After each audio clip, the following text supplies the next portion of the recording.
una sección, una área o un volumen seleccionado para llevar a cabo un estudio energético. En este caso es un volumen de agua determinado y tiene una energía E1. ¿Cuánto vale esa energía? No lo sabemos. La cuestión es que tiene una energía E1. Posteriormente le vamos a añadir energía por medio de la resistencia. Esta resistencia va a proporcionar una energía, ¿no? Le voy a poner una Q, dando a entender que esa energía se va a dar por transferencia de calor. Por ahí utilizaremos la letra Q, que es la que se utiliza en la gran mayoría de la bibliografía, para denotar calor. Entonces vamos a tener calor. ¿Ok? Entonces voy a sumar aquí el calor. Es decir, que estoy diciendo aquí que teníamos una energía E1 inicial más un calor que le estoy añadiendo por medio de la resistencia, y esto va a ser igual a ¿qué? A una energía E2.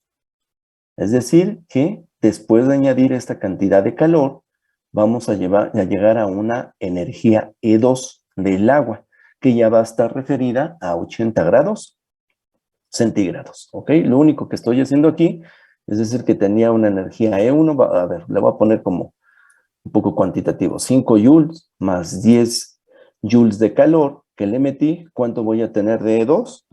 Pues los 15 joules, ¿no? Voy a tener por aquí 15 joules. Lo que estamos diciendo aquí, que la energía que tenía más la que le estoy añadiendo es igual a la que voy a tener posteriormente, después de que hicimos actuar la resistencia. ¿Ok? ¿Se entiende esto? ¿Preguntas sobre este concepto?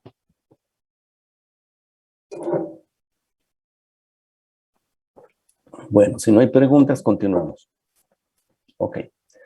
Después vamos a ver aquí, o voy a despejar este calor y voy a ponerlo así, E2 menos E1. ¿Ok? Bueno, estas energías que tenemos al inicio, E1 y E2, pues obviamente son las energías del agua, antes y después del proceso. Estas energías las vamos a conocer como energías internas o energía interna. En la siguiente diapositiva voy a definir claramente qué es la energía interna, ¿no? Ahorita quedémonos así como una energía interna. Posteriormente vamos a ver que todas las sustancias, todos los fluidos, pues tienen diversos parámetros que los caracterizan. Y uno de los más importantes es el calor específico. El calor específico lo vamos a definir como aquella capacidad que tiene la sustancia para absorber calor y elevar su temperatura de una masa determinada o en una masa determinada de sustancia. Es decir, por ejemplo, el agua tiene un calor específico de 4.186 kilojoules sobre kilogramo grado Kelvin. ¿Qué significa esto?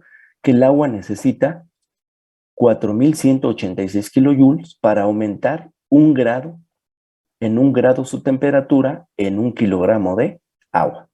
Si nosotros tuviéramos aire, este calor específico sería igual a 1.04 kilojoules sobre kilogramo grado Kelvin.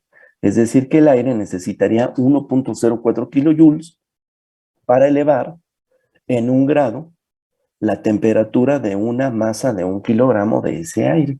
Y así sucesivamente, cada una de las sustancias tienen un calor específico determinado, que es básicamente pues una característica intrínseca a la misma sustancia, ¿no? Bueno, resulta que este E2 menos E1, después vamos a ver que es igual al calor específico por la temperatura 2 menos la temperatura 1, ¿ok?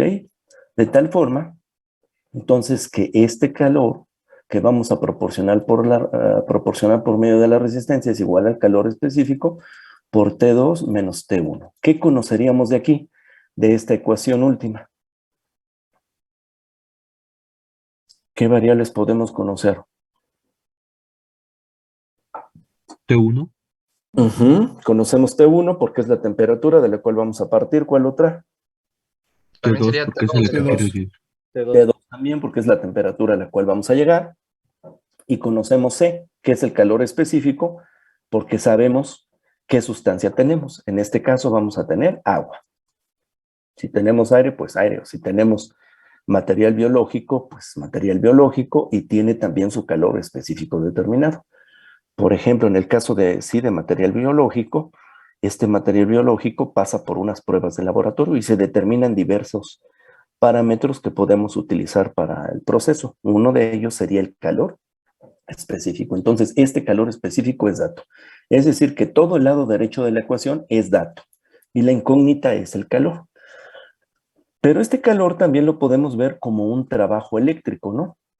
Por ahí recordemos que, voy a ponerlo aquí, que la potencia es igual al trabajo realizado por unidad de tiempo. De tal forma que el trabajo aquí es igual a la potencia por el tiempo, ¿no? Y la potencia, en este caso eléctrica, pues es el producto del voltaje por la corriente por el tiempo. ¿Ok? Y este trabajo eléctrico es en realidad la energía que le estamos proporcionando al agua, es decir, este Q. Que este trabajo eléctrico, pues desde el punto de vista eléctrico, pues sí es trabajo eléctrico, pero quizá desde el punto de vista energético va a ser calor, porque la resistencia se va a poner, no sé, voy a pensar a 200 grados por darle un valor, y entonces va a haber una diferencia de temperaturas entre la resistencia y el agua, lo cual va a provocar una transferencia de energía. Y esa energía que se transfiere por efecto de temperaturas se conoce como calor. Por eso le puse aquí calor. Y entonces ese calor es igual a E por I por T. Entonces voy a sustituir el calor por E por I por el tiempo. Igual a C por T2 menos T1. Del lado derecho, ¿qué tenemos como dato?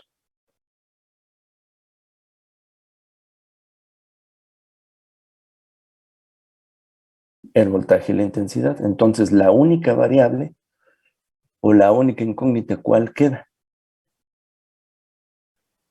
Tiempo. El tiempo. Eso quiere decir entonces que hay un tiempo en el cual vamos a llegar a obtener la temperatura. A ver, vamos a meterle números para que nos vaya quedando más claro. Vamos a meter números. Voy a borrarle por acá en otro lado. Hay que estar aquí atentos en el...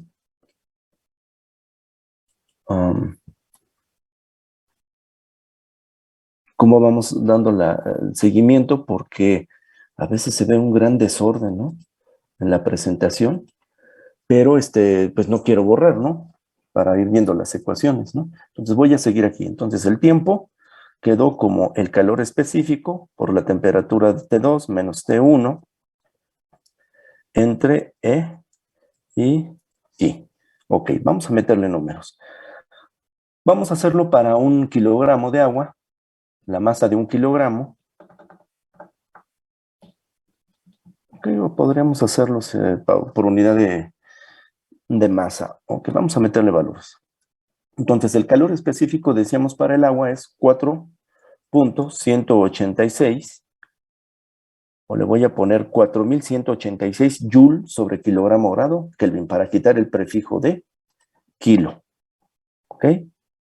Serían 4.186 joule sobre kilogramo grado Kelvin. Es decir, lo que repetía hace un momento, o lo que mencioné, necesitamos 4.186 joules para elevar la temperatura en 1 grado en una masa de 1 kilogramo. Entonces le voy a poner aquí joule sobre kilogramo grado Kelvin, ¿no? Y aquí voy a poner T2, la temperatura T2 fueron 80 grados menos 20 grados. Y aquí voy a poner el voltaje, que son 120 volts, y por una intensidad de corriente de 6 amperes, ¿no? ¿Qué unidades nos van a quedar ahí?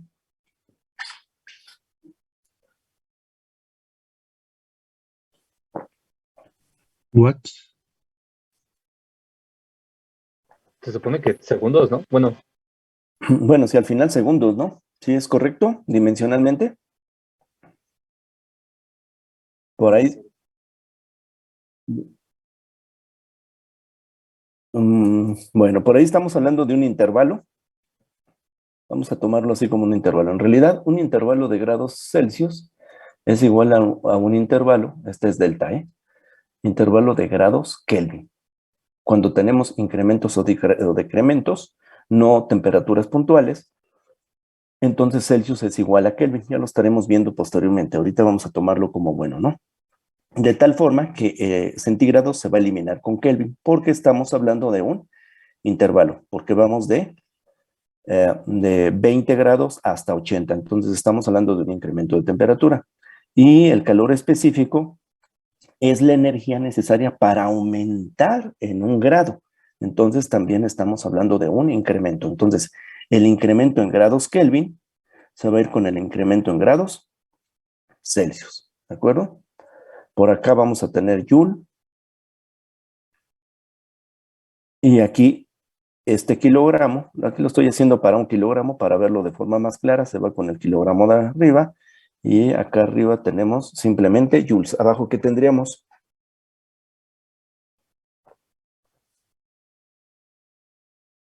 Watts. Watts, ¿no? Que si nosotros multiplicamos el watt por el tiempo, ¿a qué nos llevaría? A joules, ¿no?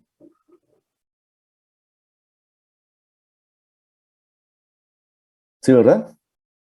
Sí, sí, profe. Ok, entonces finalmente tenemos segundos. Es lo que vamos a obtener. A ver, ¿cuánto nos daría esto numéricamente?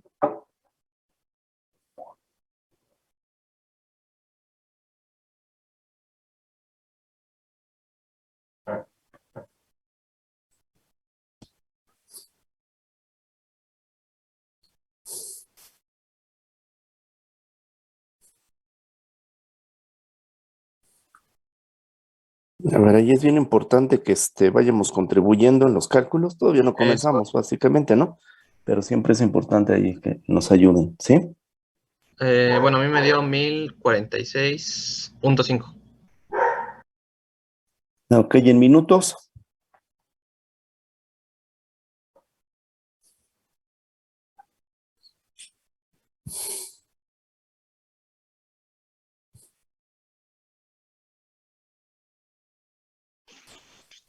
Bueno, en minutos serían 17.44 minutos. Ok, 17.44 minutos. A ver, ¿alguien más llega a ese resultado? A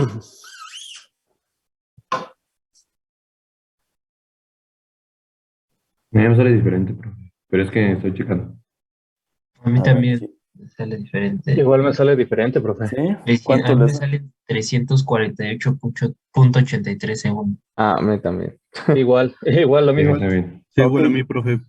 ¿Y en minutos?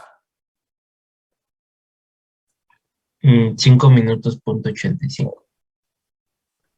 5.85 minutos. Ajá. A ver, bueno, parece que este es el bueno, ¿no? A ver, vamos a quedarnos ahí con 5.85 minutos, ¿ok?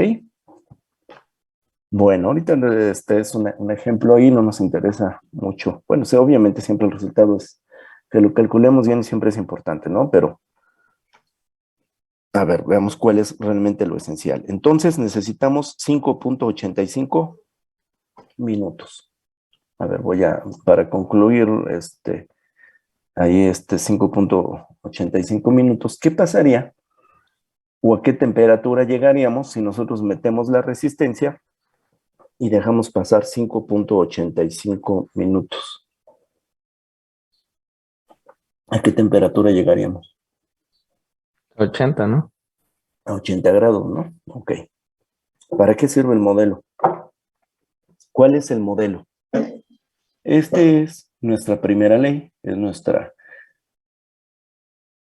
ley de conservación. Ahorita vamos a ver que esta ley, pues es una de las principales leyes de conservación, que nos establece que la energía se conserva, no se crea ni se destruye, Cuando nosotros aplicamos esa ley de conservación a este fenómeno de calentar agua, es cuando se acomoda como la hemos puesto, la energía que teníamos al inicio, más un calor que estamos metiendo, voy a cambiarle aquí de color, más un color que, perdón, más un calor que estamos metiendo,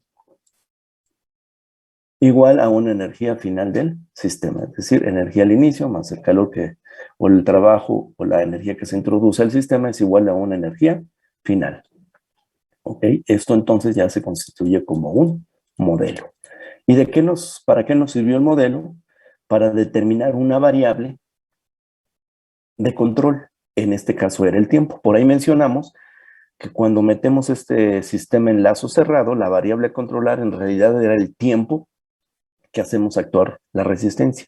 Aunque desde el punto de vista de proceso, la variable a controlar es la temperatura, ¿no? Para un ingeniero procesero o el que está viendo el proceso, pues ve la temperatura, no está viendo la resistencia. Para el ingeniero en control, en realidad, el control se está haciendo en la resistencia. Y lo que se busca entonces es un determinado tiempo, ¿verdad? Porque esto, ¿cómo funcionaba? Pues hacíamos trabajar la resistencia. Aquí vamos a tener nuestra resistencia, actúa sobre el proceso y en el tiempo t igual a 0, pues la temperatura que pudiéramos medir, ¿cuánto sería? 20 grados, ¿no? En el tiempo, pasando un minuto después, la temperatura a medir, pues ya sería arriba de 20 grados y así sucesivamente hasta que llegáramos a los 80. ¿Cómo íbamos a lograr los 80? Dejando actuar la resistencia a un determinado tiempo. Cuando el sensor marcara los 80 o detectara los 80 grados aquí, pues entonces llegaremos a establecer el control con un lazo cerrado. Pero por ahí lo queremos hacer sin un lazo cerrado, es decir, sin un medidor. Entonces utilizamos nuestro balance de energía. La pregunta es, ¿para qué nos está sirviendo el balance de energía o el modelo que tenemos aquí? Para determinar un tiempo. Sucede que este tiempo es el que debemos dejar actuar la resistencia.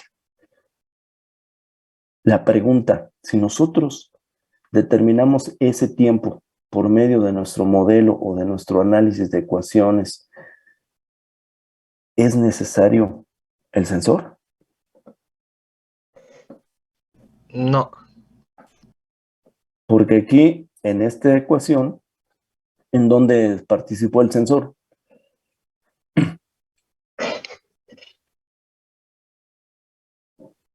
En ningún lado, ¿no? No participa. No participa, ¿no? Entonces no necesitamos ¿qué? Sensor. Eso nos ayuda mucho porque habíamos planteado la complicación de dónde colocar el sensor, ¿no? Entonces, si ya no necesitamos el sensor, pues ya nos quitamos esa preocupación. Bastaría nada más con meter la resistencia, dejarla actuar los 5.85 minutos y sabríamos que después de ese tiempo estaríamos teniendo los 80 grados centígrados. Voy a regresar a este esquema. Entonces, ese modelo, ¿para qué nos está sirviendo? El modelo, la ecuación del modelo es la energía E1 más la energía que estoy introduciendo en forma de calor igual a E2. Esto es el modelo. Cuando a este modelo le metemos variables, bueno, este quedó así como Q igual a CB por T2 menos T1, ¿verdad? Y esto quedó igual a E por I por el tiempo igual a CB por T2 menos T1 y aquí multiplicamos por la masa, ¿no? Ok. Bueno, cuando este es nuestro modelo, es esta parte. Cuando nosotros le metemos números, es decir, ya las variables del proceso, el valor del calor, bueno, aquí le voy a poner, sí, calor específico, el valor del calor específico, el valor de las temperaturas, el valor de la masa, aquí en este caso del voltaje y de la corriente, entonces estamos obteniendo un punto de simulación. ¿Ok? Ese punto de simulación es un punto dentro del control del proceso. Porque a lo mejor alguien dice, oye, ya no quiero 80 grados, ahora quiero 75. ¿Qué cambiaría si quisieran 75 grados? Pues sería el tiempo. Pues como resultado el tiempo, pero de entrada la temperatura 2 ahora ya serían 75 grados, ¿no? ¿Cierto? ¿Y qué cambiaría? Que obtendrán como resultado un tiempo diferente, que seguramente va a ser menor. ¿Sí estamos de acuerdo ahí? El modelo seguiría siendo el mismo. ¿Qué es lo que cambiaría? Las variables del proceso, pero el modelo, la ecuación matemática sigue siendo la misma. Lo único que cambiarían serían las variables del proceso. Es decir, que nosotros cada vez que cambiamos las variables del proceso, obtenemos un punto de simulación. De hecho, la filosofía de controlar radica en estar cambiando las variables de acuerdo a nuestras necesidades, ¿no? Porque a lo mejor ahora ya la temperatura idónea es 35. Alguien más dice, bueno, descubrí que la temperatura óptima son 68 grados. Pues entonces otra vez cambiamos el tiempo en función de la entrada y obtenemos otro punto de simulación. Entonces, observen, este modelado, esta parte del modelo y de la simulación, ¿para qué nos están sirviendo? ¿Para tener un control? Para tener o para hacer control. Eso quiere decir entonces que el modelado comienza a invadir esta área. Vamos a suponer que esta crece en importancia para hacer el control. Y entonces el control va a estar basado en el modelo. Si nosotros pensamos como ingenieros en control, entonces en lazo cerrado, la ecuación matemática del controlador es mínima. Nada más relaciona una entrada con una salida y la va multiplicando ahí por una ganancia, ¿no? De decir, a ver, quiero que la resistencia actúe 1 minuto. Compara la entrada con la salida, ve que no es, y entonces lo que hace esa ecuación es decir, bueno, ahora quiero que la resistencia actúe 5 minutos. Al multiplicar cambiar de 1 minuto a 5 minutos se conoce como la ganancia, ¿no? Tenemos una ganancia ahí por la cual vamos a multiplicar esa relación entrada-salida y ahora lo deja que actúe más tiempo y así sucesivamente. Entonces la ecuación matemática del controlador es mínima y no relaciona para nada el efecto físico que tenemos, no se relaciona, nada más compara entrada con la salida sin importar nada del fenómeno físico, ¿no? Eso es en un lazo cerrado. ¿Y cuál es el dominante en el lazo cerrado? Pues la filosofía de estar comparando entrada, salida, ¿ok? Cuando nosotros quitamos el sensor y hacemos un modelo, entonces este bloque crece mucho e invade el control. Básicamente el control es un modelo y una simulación. Este bloque se junta y se hace uno solo y es dominado totalmente por el modelo. ¿Cuándo es importante por ahí controlar hacer el control basado en el modelo? Cuando tenemos dificultades para medir variables, es decir, para cerrar el lazo de control con la medición de la variable. Este se llama un control retroalimentado porque compara una salida con una entrada. Está retroalimentándose. Esta acción de medir la salida y compararla contra la entrada es el feedback o la retroalimentación, ¿no? Bueno, y por aquí quitamos ese sensor. ¿Ok? ¿Sí entendemos por ahí la filosofía de esto? ¿Por qué es a veces el sensor complicado? Pues regresemos al bioreactor. Estábamos por acá en el bioreactor. Ok, déjame ver si puedo tener por aquí un espacio para explicar lo del bioreactor. Aquí vamos a explicarlo. A ver, tenemos entonces nuestro bioreactor. Y suponemos ahí que queremos los 42 grados de temperatura dentro del bioreactor, ¿no?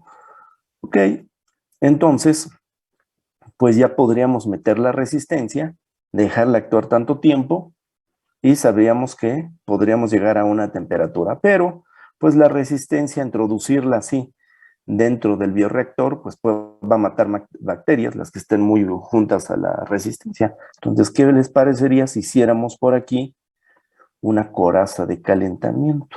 Vamos a meter una camisa o una coraza de calentamiento. Este es un corte transversal. Vamos a meter agua aquí a una temperatura determinada. Voy a ponerle agua caliente, ¿no? Y esta agua caliente va a transferir energía al bioreactor. Si nosotros metemos energía por medio del agua caliente, tiene la ventaja de que va a entrar por todos lados, ¿no?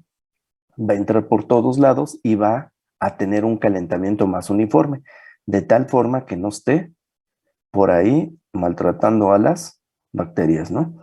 O sea, va a lograr un estrés mínimo sobre las mismas, a diferencia de una resistencia, ¿no? Que evidentemente va a matar a un grupo de bacterias, ¿no? Y por aquí quizá pudiéramos meter una aspa de mezclado muy extensa, ¿no? que nada más que esté moviendo muy, muy ligeramente todo ese cultivo para tratar de homogenizar la temperatura. Ok, entonces metemos por aquí un aspa, no introduce energía el aspa, simplemente es de mezclado. Entra el agua caliente y sale agua fría, ¿no?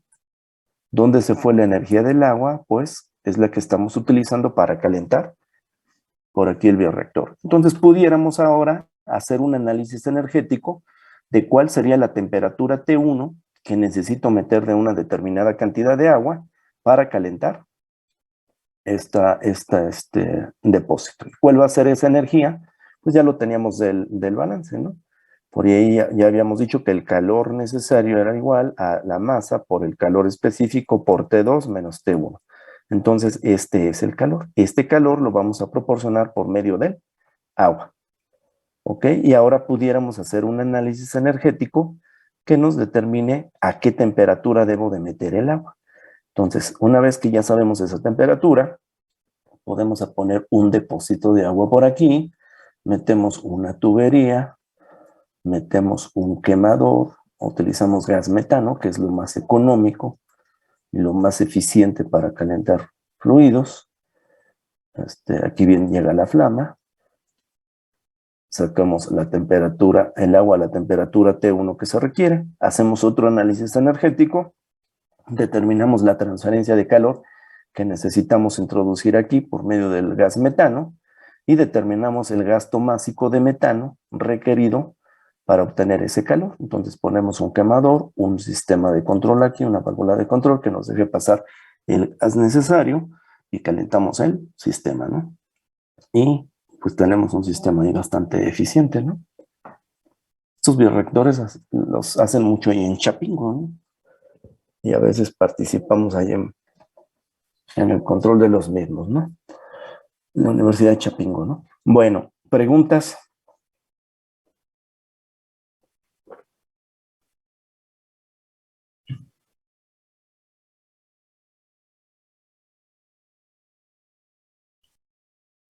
Bueno, aquí este metano, pues porque es, perdón,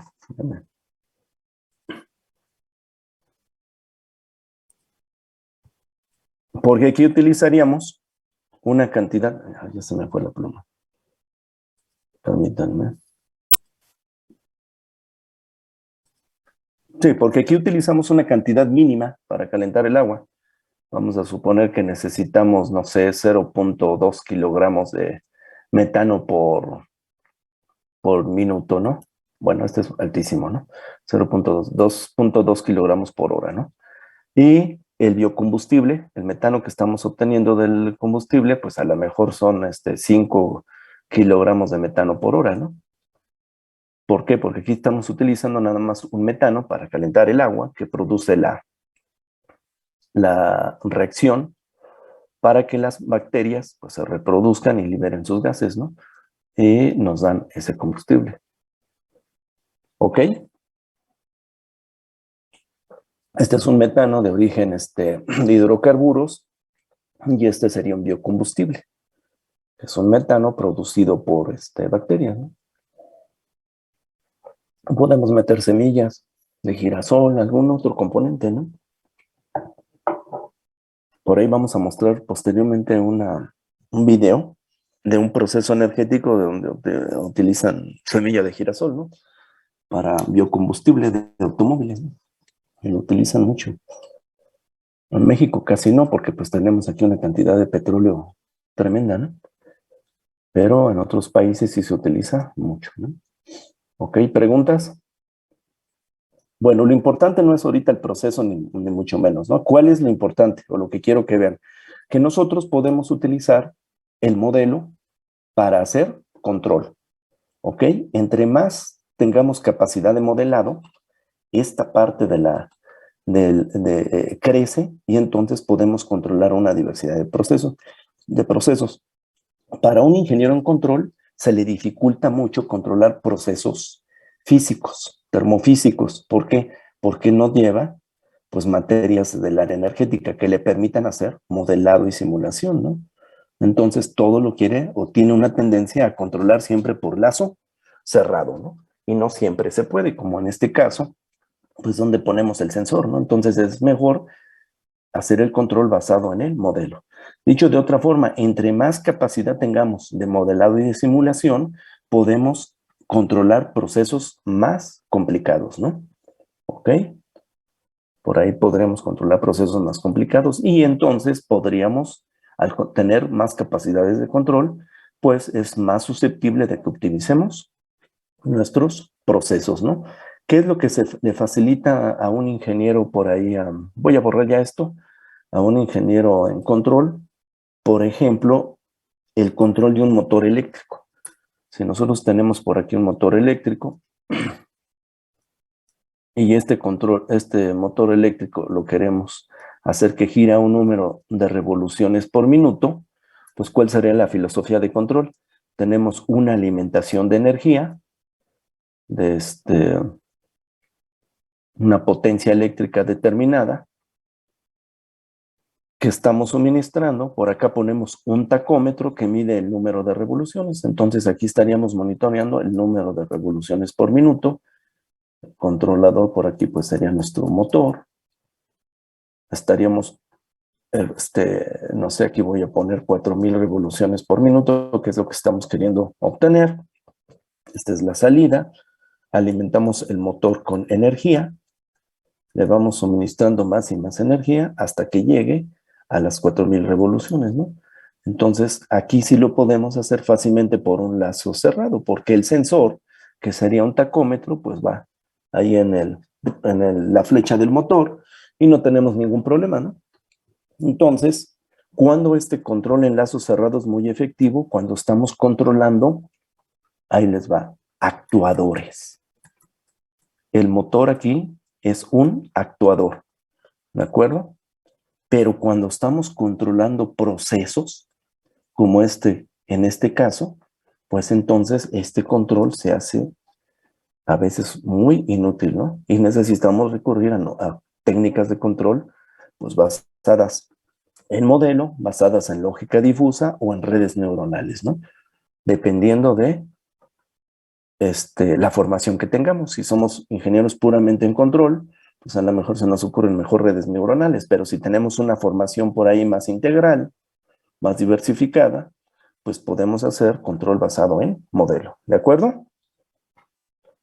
Bueno, entonces nuestro curso de termodinámica se orienta mucho en esta parte, en modelado y simulación. Ya sabemos que ese modelo nos va a permitir controlar el proceso y también nos va a permitir diseñar un sistema energético y también nos va a permitir optimizar el proceso. ¿Por qué optimizar el proceso?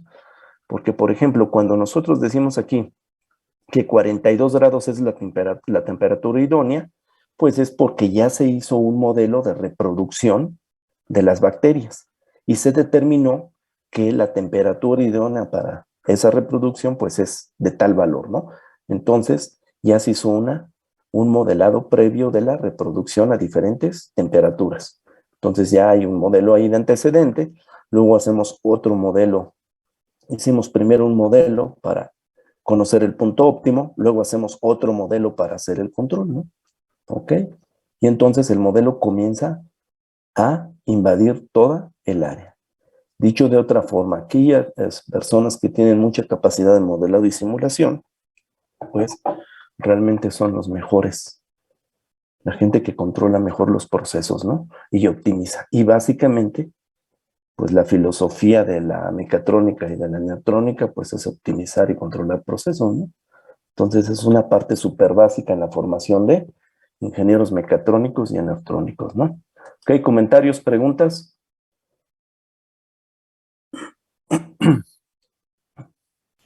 Todo bien, ¿No? profe.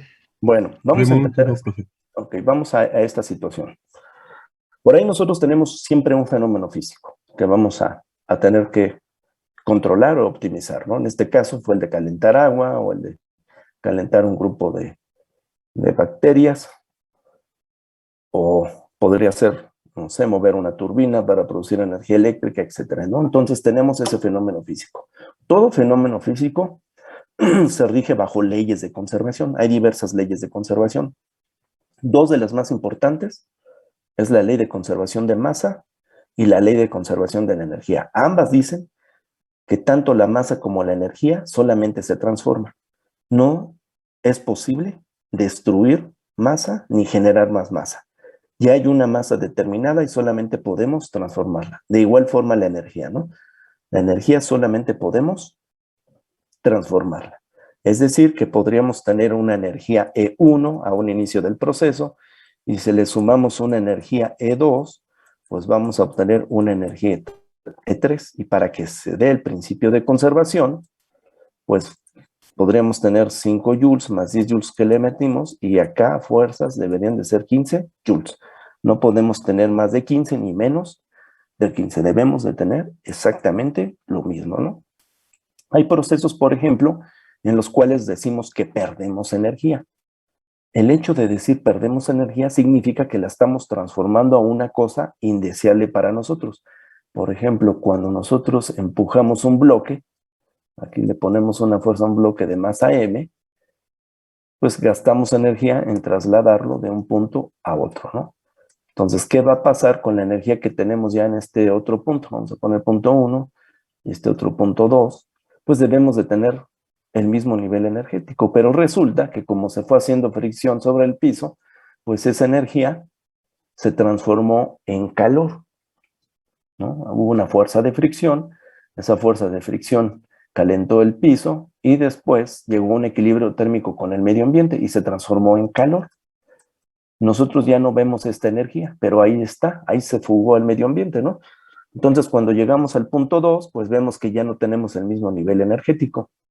Y decimos, pues es que se perdió la energía. En realidad no se perdió, se transformó en calor. Para nosotros es perderla porque esta energía ya no es útil para nosotros, ya se fue a la atmósfera, ¿no? Y ahí está en la atmósfera, contenida, ¿no? Pero simplemente se transformó. Entonces, todos los fenómenos físicos se rigen bajo leyes de conservación.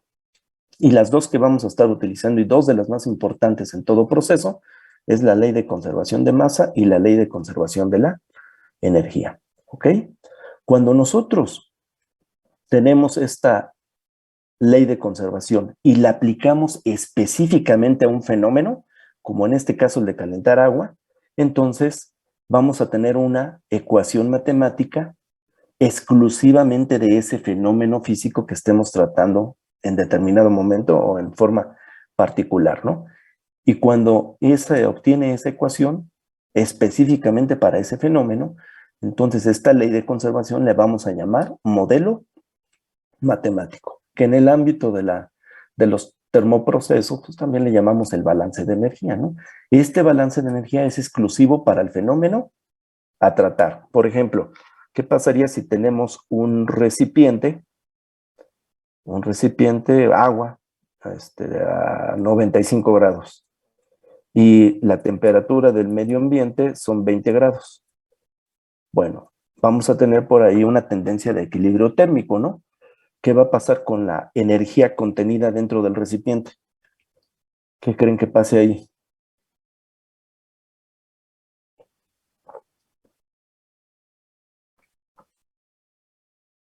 A ver, un recipiente metálico, 95, nuestra taza de café que estaba, no sé, a 40 grados, 45 grados, la ponemos al medio ambiente, ¿qué le va pasando?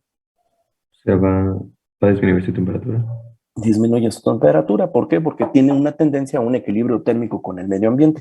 Dicho de otra forma, nuestra taza de café, ¿a dónde se va esa energía? ¿O a quién le cede la energía nuestro café?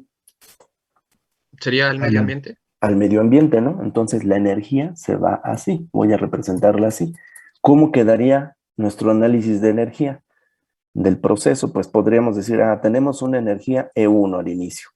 Y luego, vamos a tener una energía E2 más una energía E que se salió del recipiente, ¿no?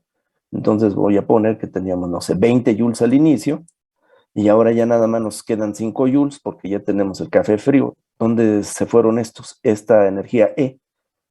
Pues se fue al medio ambiente. Entonces, ¿cuánto debió de haberse ido? Si nos quedamos con 5 joules, pues 15 joules se fugaron por aquí, ¿no? ¿Ok? Y esto pues cumple el balance de energía. ¿Qué pasó? La ecuación que obtuvimos ya es diferente a la del caso anterior. ¿Sí la ven? pero es el mismo principio de conservación. Esta ley de conservación sigue igual, ¿no? Nos dice que la energía se conserva, solamente se está transformando. Entonces, todo fenómeno físico se rige bajo la ley de conservación. Cuando esa ley de conservación la expresamos en términos ya un tanto analíticos, con una cuantitativo, con valores como intercambio de energías, etcétera, establecemos entonces nuestro modelo matemático o balance de energía. Cuando ya le metemos valores a este balance, como lo hicimos en el caso hace un momento, cuando determinamos el tiempo, obtenemos un punto de simulación. ¿Y para qué nos sirvió o para qué nos puede servir ese modelo y esta simulación? Para hacer tres cosas: control, diseño de sistemas energéticos o de procesos energéticos y optimización. Y también ya verán que el modelado nos sirve para hacer instrumentación virtual, ¿no? Porque podemos hacer un instrumento inteligente. Por ejemplo, si nosotros tenemos nuestro reactor ahí y le metemos energía E1, entonces podremos saber cuál va a ser la energía final del proceso. Le voy a llamar E2. Y esta energía final del proceso está correlacionada con la temperatura. Entonces, del modelo puedo despejar la temperatura y saber cuál es la temperatura del proceso después de determinado tiempo sin utilizar un sensor. Entonces, el modelo determina la temperatura. Eso quiere decir entonces que el modelo matemático hace las veces de instrumento virtual. Entonces, mando ese valor, lo pongo en una interfaz de temperatura contra el tiempo, y ustedes van a ver esta variable de la temperatura con respecto al tiempo, donde esta variable la estoy determinando del modelo, que sería igual que si yo les pusiera el reactor, pongo el termómetro, del termómetro saco una señal de 420 miliamperes, esta señal de 420 miliamperes la mando a un sistema de adquisición de datos, y luego este sistema de adquisición de datos me lo lleva a una pantalla, a una interfaz gráfica humano-máquina, una HMI, interfaz humano-máquina, o una pantalla de computadora, y lo que veríamos en la pantalla sería la variación de la temperatura con respecto al tiempo, y sería esta misma. ¿Cuál es la diferencia? Que esta temperatura estaría obtenida por un modelo matemático y esta por un sensor real, ¿no? Entonces, nuestro modelo puede hacer las veces de instrumentación virtual. Si nosotros regresamos a nuestra pirámide, entonces el modelo invade para abajo, porque con el modelo hacemos instrumentación virtual, e invade todo lo que viene arriba, porque podemos hacer control y optimización. Entonces el modelo comienza a invadir todo. Si nosotros, vuelvo a repetir, tenemos buenas capacidades para hacer modelado y simulación, podemos hacer sistemas muy optimizados e inteligentes, ¿no? Que dominen todo el proceso. Cuando nosotros utilizamos el modelo para hacer instrumentación, pues hacemos lo que en la industria se conoce como el soft sensor, ¿no? ¿Qué es un soft sensor? Un sensor inteligente. Es un sensor virtual. Como su nombre lo dice, virtual, no existe físicamente, y entonces nos determina una variable en función de un modelo, ¿no? Ya mostraremos por ahí algunos ejemplos que hemos hecho para el área para Pemex, ¿no? De sensores inteligentes, ¿no? Bueno, entonces, pues ahí está la importancia del modelo. Y básicamente lo que vemos en este curso es aprender a hacer nuestros modelos. Y ya pues vamos viendo la aplicación que podemos tener, ¿no? Ok, ¿preguntas? Después vamos a ver este video, pero ya que estemos vayamos adquiriendo la filosofía de cómo se integra todo, ¿no? Si vemos ahorita el video, no vamos a entender muchas cosas. Vamos a dejarlo para un poco después, ¿no? Entonces, ¿preguntas? ¿Inquietudes? Por el momento no, profe. Sí. Ok, vamos entonces a continuar con la sesión. Bueno, vamos ya en forma a entrar en la materia, ¿no? La termodinámica, por ahí habíamos mencionado que es una parte de la física, ¿no?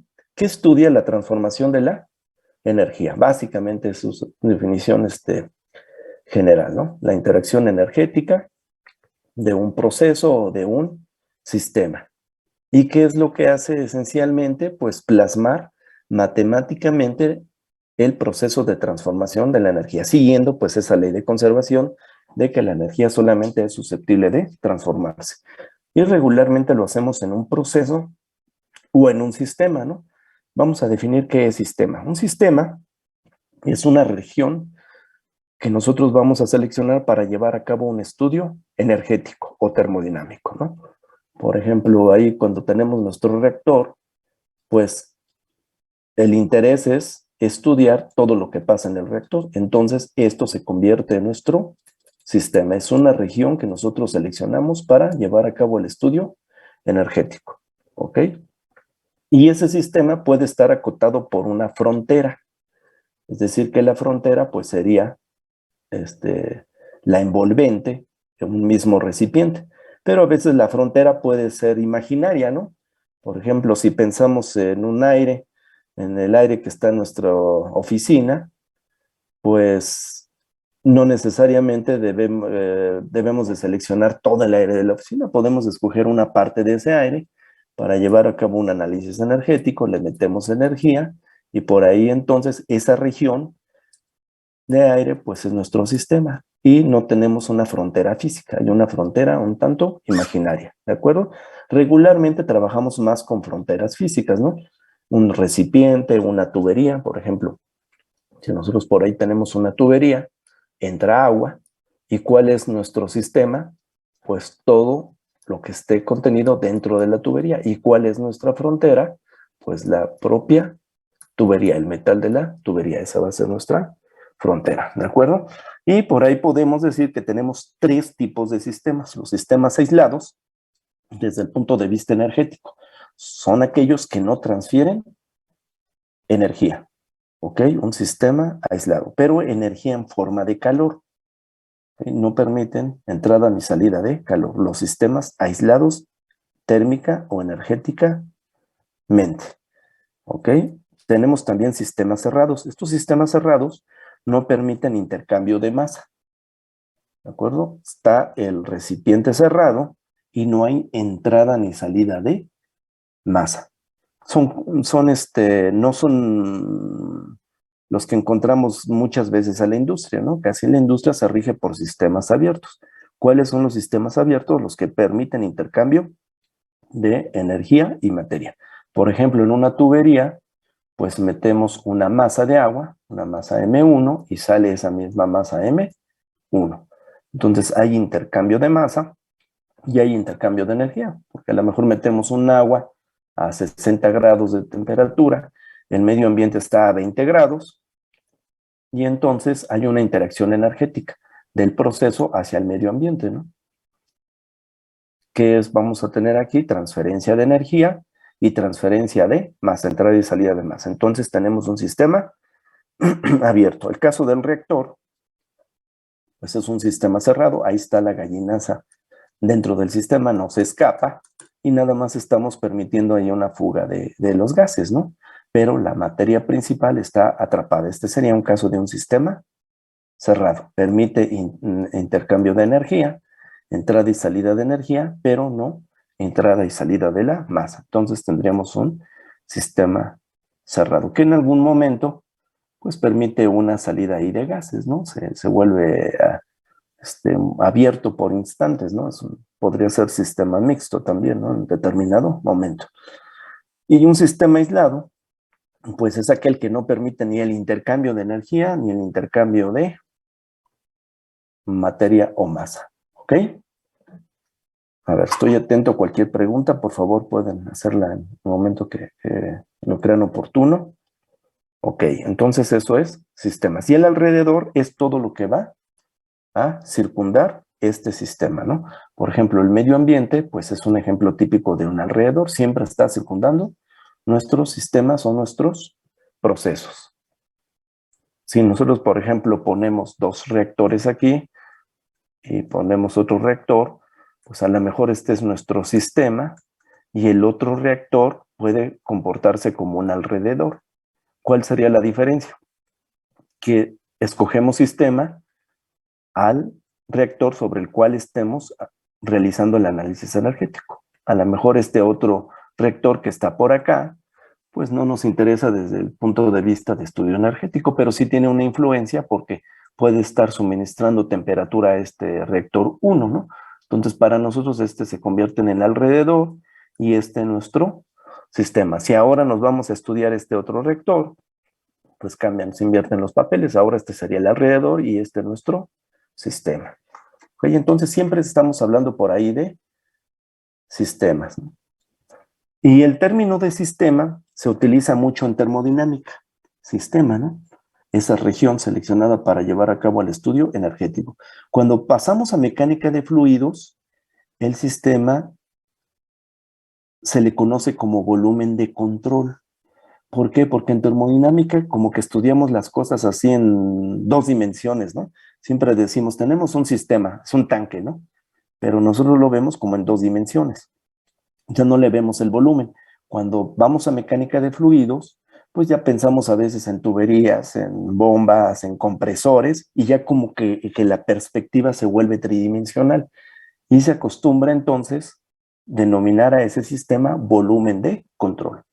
Entonces aquí como estamos en una clase mixta de termofluidos, termoprocesos y demás, entonces cuando hablamos de sistema o volumen de control, básicamente nos estamos refiriendo a lo mismo, ¿de acuerdo? Ok, por aquí es lo que decíamos, ¿no? Sistema aislado evita intercambio energético con los alrededores. El cerrado no permite intercambio de masa, pero sí puede permitir intercambio de energía. Y el abierto permite intercambio de masa y energía con los alrededores o con el entorno. Entonces, estos son los sistemas pues, más interesantes, los sistemas ya de verdad, los industriales, ¿no? Y es a donde vamos a ir mayormente, ¿no? Entonces, nosotros primeramente vamos a comenzar con una termodinámica aplicada a sistemas cerrados. Esperamos pasarla rápidamente, no tardarnos mucho ahí, y luego ir a los sistemas abiertos. ¿Por qué es importante ir primero con los sistemas cerrados? Para establecer la filosofía de cómo modelar nuestros sistemas, para después pasar a los sistemas abiertos. Energéticamente, estos son sistemas simples y estos ya son complejos, ¿no? Por acá ya en los sistemas abiertos tenemos muchos mecanismos de energéticos. Y en los sistemas cerrados no. Por ejemplo, en un sistema cerrado, pues no hay energía cinética, no hay energía potencial, no hay energía perdida por fricción, no hay disipación a veces viscosa, etcétera, ¿no? Y en un sistema abierto, como ya entra y salen los fluidos, pues entonces tenemos energía cinética, energía potencial, transferencia de calor por fricción, en fin, una diversidad de mecanismos energéticos, y esto entonces resulta en balances energéticos pues, desde el punto de vista matemático robustos, ¿no? Unas ecuaciones un tanto largas, ¿no? Y bueno, son la parte medular de nuestro curso, ese modelado en sistemas abiertos, ¿no? Aquí pues tenemos otro ejemplo de lo mismo. Sistema abierto, por aquí está permitiendo la transferencia de energía, en este caso forma de calor, y permite la entrada y salida de masa. ¿Ok? Sistema cerrado, no permite el intercambio de masa, está cerrado totalmente y nada más permite intercambio de energía. Y un sistema aislado, pues ni de masa ni de energía, ¿no? ¿Ok? Estos sistemas también se conocen como adiabáticos. Por aquí pongo que adiabático viene del griego adiabatos, que significa no dejar pasar. Los griegos lo entendían como un sistema que no deja pasar. ¿No deja pasar qué? Energía, ¿no? Todo lo que lo circunda, pues es el alrededor. Y siempre, pues estos sistemas están expuestos a los alrededores, ¿no? Y a veces tenemos influencia energética, como en los casos de sistemas cerrados, ¿no? De estos sistemas aislados, pues pueden existir en procesos industriales. Cuando tenemos un sistema aislado, cuando ponemos un material que evita la transferencia de calor, un aislante térmico, ¿no? Se utiliza mucho en las tuberías para optimizar los procesos y que no se esté yendo la energía al medio ambiente. Por ejemplo, nosotros pudiéramos tener ahí un depósito de agua, ahí vamos a hacer un ejercicio de estos, sacamos ese agua, lo metemos a un generador de vapor, a una caldera, metemos el agua en su fase líquida, le metemos por aquí energía en forma de calor por medio de una combustión. Estas son las flamas de un quemador. Inyectamos por aquí metano. Logramos la combustión, metemos calor y convertimos o pasamos el agua de su fase líquida a su fase gaseosa. Tenemos entonces por acá una salida de vapor. ¿Ok? Ese vapor lo vamos a meter a través de una tubería para que llegue a una turbina. Esta es la simbología de la turbina. Ahí están los rodetes y este vapor va a mover los rodetes y vamos a obtener finalmente trabajo de la flecha que vamos a acoplar a un generador eléctrico, ¿no? Bueno, pues sucede que aquí estamos gastando grandes cantidades de energía para evaporar el agua. Y regularmente la caldera está lejos de la turbina por cuestiones de seguridad, ¿no? La caldera es un proceso ahí de combustión donde lo tenemos aislado en un cuarto de alta seguridad para evitar fugas, accidentes y demás, muy vigilado. Y la turbina debe estar en un ambiente más limpio, más tranquilo, mucho más grande los espacios, de tal forma que hay una tubería con una longitud relativamente larga. Entonces, lo que menos queremos es que vaya aquí la energía escapándose en el ducto, ¿no? Porque si ya cuando lleguemos acá a la turbina, pues vamos a tener baja temperatura, ¿no? Y nos va a afectar nuestro proceso. ¿Qué es lo que hacemos? Pues ponerle un aislante térmico. Hacemos un análisis de transferencia de calor, determinamos el espesor que necesitamos meter y el material para que la transferencia de energía, que ya veremos que es en forma de calor, prácticamente se haga cero. Y entonces lo que tenemos aquí es un sistema adiabático o aislado, ¿no? Sería este caso. ¿Ok? Ya lo vamos a hacer por ahí en algún ejercicio. Vamos a ver unos tópicos, una parte de una semana al menos vamos a dedicar a transferencia de calor y después vamos a estar utilizando pues nuestras ecuaciones de transferencia de calor en algunos ejercicios, ¿no? Ok. ¿Preguntas? A ver, ya para culminar el día de hoy, pues aquí tenemos un sistema, un proceso termofísico, donde ya tenemos un caso de sistemas abiertos. Por ejemplo, aquí entra un agua de enfriamiento, está enfriando el proceso. Es un ducto por el cual entra esa agua de enfriamiento y sale, ¿no? Entonces, tenemos intercambio de energía a través de todo el proceso. El agua de enfriamiento recibe energía, quita energía al proceso, enfría el proceso, y entonces esta agua de enfriamiento va a salir caliente, ¿no? Caliente, entra fría. Y entonces, si nosotros fijamos nuestra atención en este ducto, este va a ser nuestro sistema o nuestro volumen de control. Nada más estamos viendo esta tubería, no estamos viendo cualquier otra, y nuestro análisis energético, pues, sería sobre esto, sobre esta tubería, ¿no? ¿Qué nos interesaría, por ejemplo, determinar aquí? Determinar una cantidad de calor necesaria para quitar en el proceso para determinado propósito.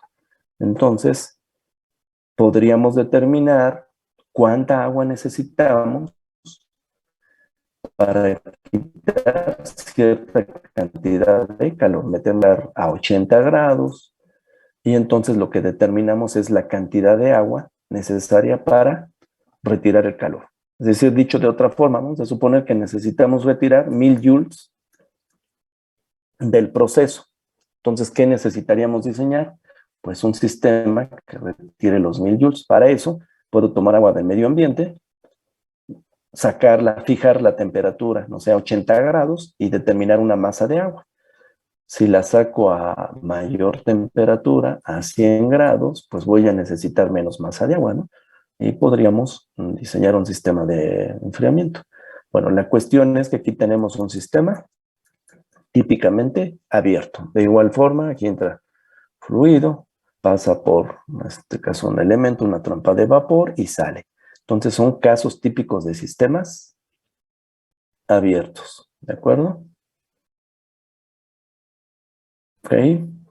Bueno, vamos a dejar hasta ahí la sesión. ¿Alguna pregunta?